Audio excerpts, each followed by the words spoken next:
Welcome back to the deep dive. Today we're tackling a topic that looks pretty straightforward on the surface anemia, but wow, the pharmacology is really complex and absolutely critical for advanced practice. It really is. Our mission today isn't just, defining low hemoglobin. We want to take the therapeutic strategies from Chapter 50 of Pharmacotherapeutics for advanced practice and make them, well, really practical, high-stakes clinical knowledge for you. That's exactly right. Because for advanced practitioners, the real challenge with anemia isn't just spotting that low HGB number. Yeah. It's knowing that pretty much every single type of anemia demands a totally different pharmacologic approach, and stakes are high. I mean, treating the wrong thing, like, say, mistaking B12 for folate deficiency, that can cause real irreversible harm. Ooh, yeah. So we've got to get past just the basic diagnosis and really focus squarely on the therapeutic strategy. Okay. So let's start by maybe framing the problem. Every lab's got its own range, but the World Health Organization gives us some pretty clear functional benchmarks, right? Yeah, they do. Functionally, we're generally talking about a hemoglobin level below 13.0 grams per deciliter for men Okay. and below 12.0 for non-pregnant women. Got it. So those numbers are kind of the trigger. Exactly. They immediately kick off the classification process. Yeah. And we use this sort of dual system. First, pathophysiology. Pathophysiology is the body failing to produce enough red cells, or is it destroying them too quickly? Production versus destruction. Simple enough. Right. And second, morphology. That's all about the cell size, using the mean corpuscular volume, or MCV. The MCV. I always forget how useful that one is. Remind us why that's so key right at the start. Well, it's incredibly helpful because, like you said, it helps narrow down what could be dozens of potential causes to just maybe 2 or 3 main possibilities almost instantly. Okay. The average adult MCV is usually around 80 to 96 femtoliters. So if it's small, microcytic, you immediately think like iron deficiency anemia, maybe thalassemia. Makes sense. And if it's large, macrocytic, your brain should jump straight to B12 or folate deficiency. That's a huge shortcut diagnostically. It really is. But here's something absolutely fundamental, a core clinical rule that governs everything we prescribe. Okay. Your evaluation always starts with checking patient stability, getting a really good history. Is this new or has it been lifelong? And doing a thorough physical exam. Looking for clues like postural hypotension, swollen lymph nodes, even just hidden blood in the stool. Exactly, all those things. Yeah. But the bedrock principle, the one you cannot forget, is this. You initiate treatment only when you have a specific diagnosis, period. You don't just start giving iron because the hemoglobin is low. Right. You have to prove his iron deficiency first. Right. Diagnose first, treat second. Critical point. Oh. Okay, so we've covered the definition, the classification. Let's tackle failure through destruction first. A real crisis waiting to happen. Sickle cell disease. Yes, SCD. An autosomal recessive disorder creates incredible suffering, and we see it predominantly in African and Hispanic Americans. So what's the underlying pathology there? What makes the pharmacology so necessary? Well, it boils down to a tiny genetic change. It swaps out normal hemoglobin A for this problematic hemoglobin S. Okay. Now, when that red blood cell loses oxygen, maybe because of stress, dehydration, high altitude, fever, whatever this hemoglobin S starts to polymerize, it forms these long, stiff, rod-like structures inside the cell. And that's what bends the cell. That's exactly what bends the erythrocyte into that characteristic sickle shape. And those rigid, misshapen cells, they get stuck. They cause vaso-occlusion, damage the microvasculature, and lead to those absolutely agonizing, painful crises that are the hallmark of the disease. Horrible. So prevention becomes absolutely key, which brings us to a really foundational drug for prophylaxis, hydroxyurea. How does that actually work? What's the mechanism that stops that sickling? Hydroxyurea is interesting. It kind of works on 3 main fronts. First, it significantly ramps up the production of fetal hemoglobin. But HbF doesn't sickle, right? Yeah, correct. HbF doesn't sickle, so having more of it is protective. Second, it actually increases the water content inside the red blood cells, which sort of helps prevent them from clumping up. Okay. And third, consequently, it improves the overall deformability of those cells, even the ones that might be starting to sickle. Clinically, what you see is fewer crises and less need for chronic blood transfusions. It's a cornerstone therapy. Okay, so for the advanced practitioner managing this, hydroxyurea is for prophylaxis, usually if someone's having, say, more than 3 crises a year. That's the general guideline, yeah. More than 3 crises per year. And the dosing. Adult starting dose is 15 milligram capsule, often rounded up to the nearest 500 milligram capsule. Correct. But the monitoring. Yeah. The monitoring is really intensive. You have to check a CBC with differential and reticulocytes every 4 weeks. Every 4 weeks? Why so frequent? What are we watching out for so closely in an outpatient setting? Because hydroxyurea is myelosuppressive. It can knock down the bone marrow's production of blood cells. Our goal is to keep the absolute neutrophil count, the ANC, at or above 2,000 per microliter, and the platelets at or above 80,000. If those numbers drop below that, if you see neutropenia or thrombocytopenia, you absolutely have to hold the dose immediately. So it's a constant balancing act. It is. You're balancing preventing crises against avoiding potentially serious toxicity. And another thing to remember and to tell your patients is that it takes time. A clinical response can take a frustrating 3 to 6 months to really show up. 3 to 6 months, okay.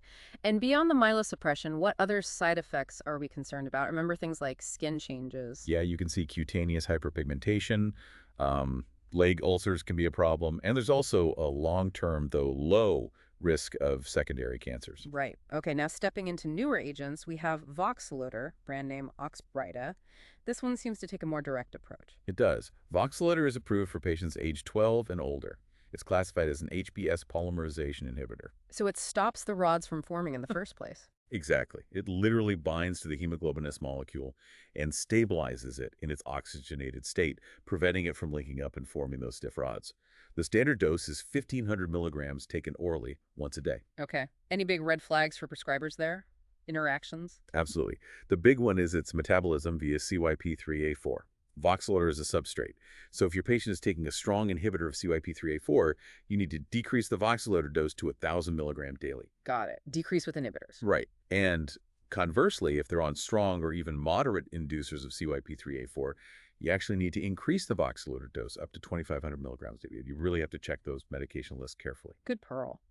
Okay, and just briefly, for managing an acute sickle cell crisis itself, what's the approach? It's about rapid assessment, first and foremost. Yeah. Then aggressive hydration, usually IV fluids, and really effective multimodal pain relief. That often starts with things like acetaminophen or NSAIDs, but frequently requires IV opioids for severe pain. And we should probably mention the caution against using meperidine, right? Demerol. Oh, definitely.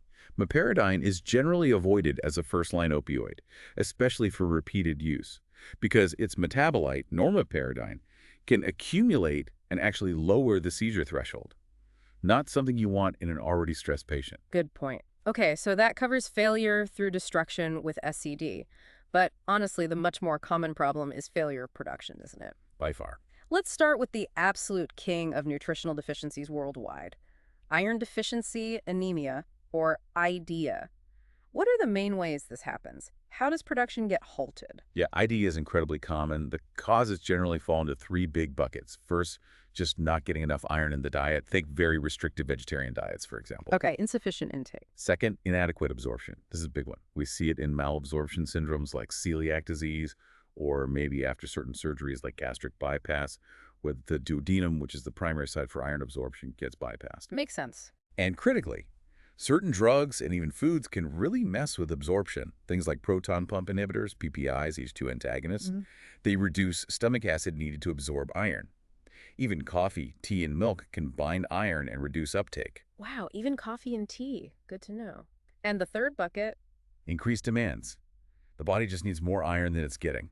Classic examples are pregnancy, heavy menstruation in women, or during big growth spurts in adolescence. And underlying all this, we always have to consider blood loss, right? Even slow, hidden blood loss from the GI tract. Absolutely.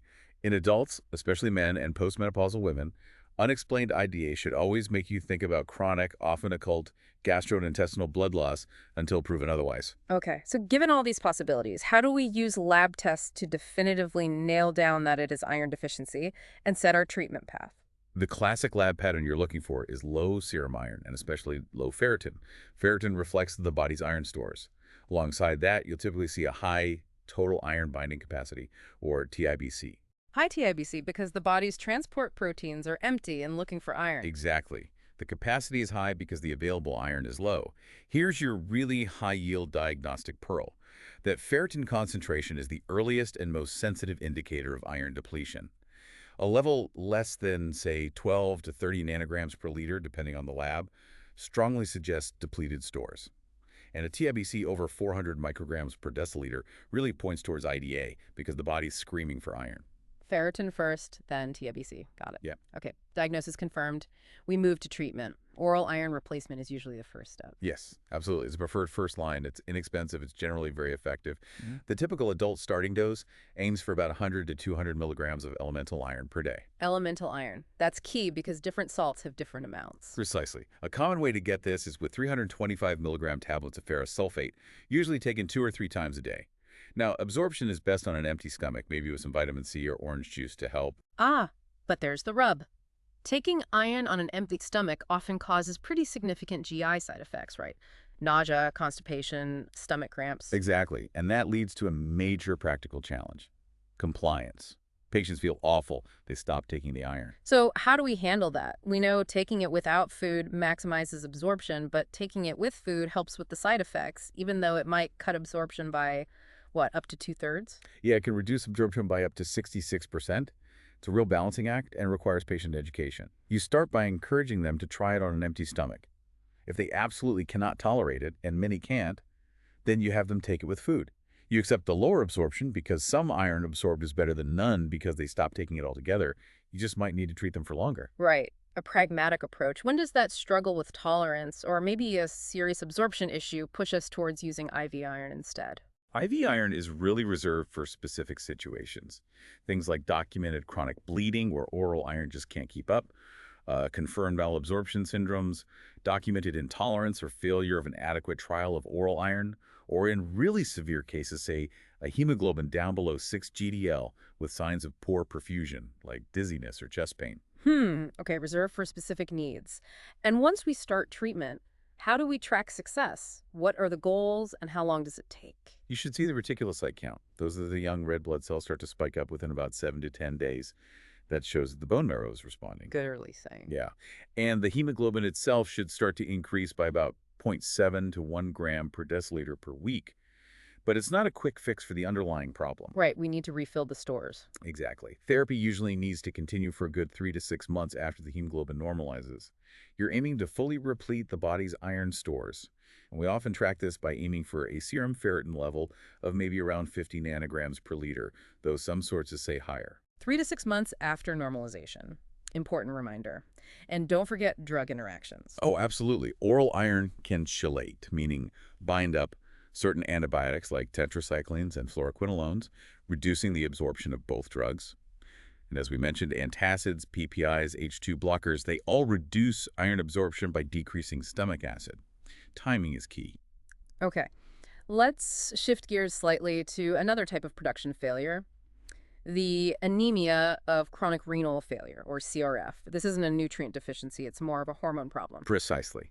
The primary issue here is that the diseased kidneys just aren't producing enough erythropoietin, or EPO, which is the hormone that tells the bone marrow to make red blood cells. So production slows down because the signal isn't getting through. Exactly. And the therapeutic goals here are guided by some pretty strict guidelines like KDIGO and the FDA. The aim is to reach a target hemoglobin concentration somewhere between 10 and 12 grams per deciliter. 10 to 12, not necessarily normal. No, definitely not pushing for fully normal levels. And critically, you want to use the lowest possible dose of what we call Erythropoiesis-Stimulating Agents, or ESAs, to achieve that target and, importantly, prevent the need for blood transfusions.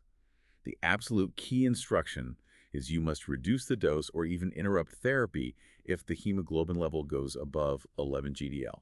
Okay, do not exceed 11. Why is that upper limit so critical? We'll come back to that.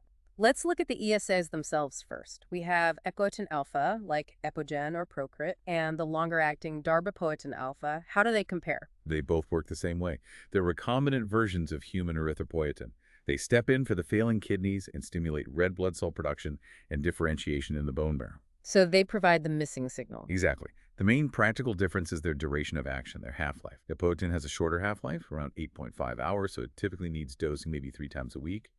Darbepoetin was engineered to last longer. Its half-life is about 25 hours, so it allows for less frequent dosing, often just once weekly or even less often in some cases. Okay, convenience factor with darbepoetin. Is there anything we need to check before starting an ESA? Absolutely crucial point. You must ensure the patient has adequate iron stores before you start ESA therapy. Makes sense. You can send the signal, but if there are no building blocks. Exactly. You can't build red blood cells without iron. So you check their iron status ferritin, TSAT, and deplete iron if necessary before or concurrently with starting the ESA. Otherwise, the ESA just won't work effectively. Right. Build the foundation first. Now, back to that monitoring and the strict upper limit. Dosing examples are like Erythropoietin 50 to 100 units carry subcutaneously 3 times weekly if HGB is under 10, or Darbepoetin 0.45 ml Sujikyoji IV or SC once weekly. But the adjustments are key. You mentioned monitoring HGB weekly at first. Yes, especially when initiating therapy or making dose adjustments, weekly monitoring is often recommended. And the rule is if the hemoglobin rises too fast, say more than 1 GDL in a 2-week period, you have to cut the dose back maybe by 25% or more. Why such strictness? What's the danger of pushing that HGB too high, above 11? This is critically important. That strict target range of 10 to 11, or maybe up to 12 in some guidelines, isn't just about efficacy, it's primarily about safety. Safety. Okay. Studies have clearly shown that targeting higher hemoglobin levels, say above 11 or 12 GDL, with ESAs, doesn't provide additional benefit and, in fact, significantly increases the patient's risk of serious cardiovascular events. Like what? We're talking increased risk of stroke, heart attack, heart failure, blood clots, including thrombosis of vascular access in dialysis patients. There's even concern about increased risk of tumor progression in some cancer patients, although that's a slightly different context. Wow. So driving the HGB too high is actively harmful. Actively harmful. That's why using the lowest effective dose is paramount, and why uncontrolled hypertension is an absolute contraindication for starting ESA therapy. You have to get the blood pressure under control first. Uncontrolled hypertension, contraindication. Got it. Okay, that covers CRF. Let's quickly tackle our final therapeutic challenge, the 2 main macrocytic anemias, B12 deficiency and folate deficiency. These often get confused, right? They do. They both cause large red blood cells, macrocytosis, and can share symptoms like fatigue, weakness, shortness of breath. But the distinction is absolutely crucial, potentially the difference between full recovery and permanent disability. Okay, let's start with vitamin B12, cyanocobalamin. What causes this deficiency? Well, a common cause is a lack of intrinsic factor. That's a protein made in the stomach that's necessary to absorb B12 in the terminal ileum. Without it, you get pernicious anemia. This can happen autoimmunely or after surgeries like gastrectomy that remove the part of the stomach making intrinsic factor. Okay, lack of intrinsic factor or just decreased absorption. Right. Other causes involve decreased absorption further down the line, maybe due to diseases affecting the ileum like Crohn's disease, or even long-term use of medications like metformin or PPIs can interfere with absorption. The clinical danger, the thing every practitioner must remember, is that severe, prolonged B12 deficiency can cause irreversible neurologic damage. Irreversible, that's the key word. What kind of neurologic problems? It can manifest in various ways: paranoia, confusion, memory loss, depression, but classically peripheral neuropathy, particularly affecting the posterior and lateral columns of the spinal cord, leading to loss of position sense, loss of vibratory sensation, and an unsteady gait. Okay, so spotting this early is vital. How do we diagnose it definitively? Serum B12 level. Serum B12 level is the first step, yes, but it's not always perfectly reliable, especially in borderline cases. It tells you what's circulating, but not necessarily what's happening inside the cells or tissues. Right. So that's where those other markers come in. Methylmalonic acid, MMA, and homocysteine. Why are they often better indicators? Exactly. B12 is needed for specific metabolic reactions. When B12 is deficient at the cellular level, the substrates for those reactions, specifically MMA and homocysteine, build up in the blood. Ah, they accumulate because the pathway is blocked. Precisely. So if you see both an elevated homocysteine level and, critically, an elevated MMA level, that strongly confirms a functional B12 deficiency, even if the serum B12 level itself is borderline low or low normal. Elevated homocysteine A&D, elevated MMA equals B12 deficiency. Got it. And treatment. Traditionally, it was injections, right? Yes, the traditional approach, especially for pernicious anemia where oral absorption is impaired, is parenteral B12. Usually starting with something like 1,000 micrograms intramuscularly daily for a week, then weekly for a month, then monthly for life. Monthly injections for life. That can be tough for compliance. It can be, which is why it's good to know that high-dose oral B12, typically 1,000 to 2,000 micrograms daily, has actually shown comparable efficacy in many cases, even in pernicious anemia, likely through mass action absorption pathways. So oral therapy is often a viable and sometimes preferred alternative now. Good to know. Okay, now quickly, folate deficiency. Folate's also crucial, right, for DNA Yeah, synthesis. absolutely. Folate is essential for nucleic acid synthesis for making DNA and RNA. So deficiency also leads to problems with rapidly dividing cells like blood cells. And the causes. Similar to B12 in some ways. Somewhat. Inadequate dietary intake is a big one, often seen in people with poor diets, chronic alcoholism. Malabsorption syndromes can play a role. And also, increased requirements pregnancy is the classic example, which is why prenatal vitamins are loaded with folic acid. Certain drugs, like methotrexate or some anti-seizure meds, can also interfere with folate metabolism. Okay. Symptoms can overlap with B12 fatigue, weakness. But what's the crucial difference again? The absolute key distinction. Folate deficiency does not cause the neurologic manifestations seen in B12 deficiency. You get the macrocytic anemia, the fatigue, the sore tongue maybe, but you don't get the neuropathy, the confusion, the spinal cord issues. No neurosymptoms. That's the divider. Yeah. And how do we confirm it with labs, differentiating it from B12? Here's where those metabolic markers are critical again. In folate deficiency, you'll see an elevated homocysteine level because folate is also needed for its metabolism. But the MMA level will be normal. Elevated homocysteine, normal MMA, folate deficiency. Exactly. That normal MMA is the key differentiator from B12 deficiency. Treatment is usually straightforward. Oral folic acid, typically 1 milligram daily, is usually sufficient to correct the deficiency and replete stores. Okay, 1 milligram folic acid daily. Seems simpler than B12. It generally is once you've correctly identified it and ruled out concurrent B12 deficiency, which is important, because giving folate alone to someone who is actually B12 deficient can mask the anemia hematologically while allowing the potentially devastating neurologic damage to progress silently. Ah, another critical point. Never treat suspected folate deficiency without checking B12 status first. Always. Rule out B12 first. Okay, that covers the main therapeutic landscapes. Let's try to pull together the most essential takeaways for our advanced nursing student listeners. What's the overarching theme? I think the absolute key therapeutic strategy is precision. The specific type of anemia diagnosis must drive the treatment choice. We've seen it across the board, whether you're choosing hydroxyurea to target the specific cellular pathology of sickle cell disease, Right. or using simple iron salts for a straightforward nutritional deficiency like ID, or employing ESAs to replace a missing hormone signal in chronic kidney disease. That precise diagnosis is absolutely paramount for selecting the right drug and avoiding harm. Precision is key. And any final high-yield clinical pearls for practice? Definitely. Remember those key lab values. Ferritin is your earliest clue for ID.